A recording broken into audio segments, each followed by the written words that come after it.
Have you ever felt like a background character in your own family, only to realize you were actually the secret they were all trying to hide? My name is Sarah, and for 25 years, I lived a very normal life in a small town. My parents, Jim and Martha, were the pillars of the community. He was a high school teacher. She ran the local bakery. We had Sunday roasts, went on camping trips, and had the typical sibling bickers with my older brother, Leo. I always felt a little different from them. They were all athletic and loud, while I was quiet and loved books.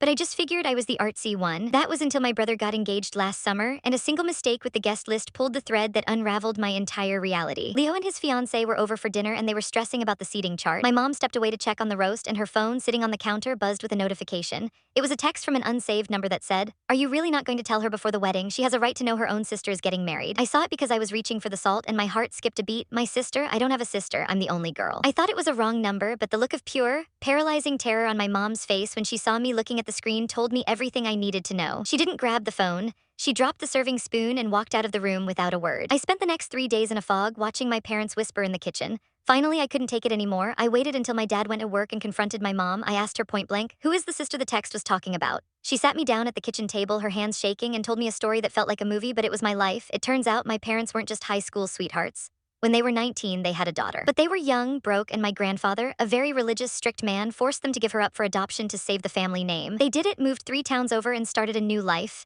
Then 3 years later, they had Leo, and 5 years after that, they had me. The emotional twist wasn't just that I had a sister, it was that my parents had been in contact with her for 10 years. While I was growing up wondering why I didn't quite fit in, they were sending her letters, photos of us, and even money. She knew everything about me: my favorite color, my first breakup, my college graduation. She had been a ghost following my life from a distance. But my parents had made a pact I was never to know. They wanted to keep my childhood pure and normal, free from the mistake of their past. They were so obsessed with being the perfect suburban family that they essentially erased a human being from my world to maintain an image. I tracked her down. Her name is Claire, and we met at a coffee shop 2 towns over. The moment I saw her, I started crying. She looked just like me, but older, with the same nervous habit of tucking her hair behind her left ear. She told me she had asked to meet me dozens of times, but my mother always told her that I wasn't ready or that it would ruin my mental health. My parents hadn't been protecting me. They were protecting themselves from the guilt of what they had done. They were so afraid of being judged that they chose to live a lie for 2 decades, denying me a relationship with the only person who actually understands what it's like to be part of this family. The ending isn't a dramatic explosion, it's just a quiet, heavy realization. I went to Leo's wedding, and I sat through the toasts and the dancing, watching my parents smile for the cameras as if they were the perfect couple. But in my purse, I had a photo of Claire and me together taken that morning. I realized then that normal is just a performance people put on when they're too scared to be honest.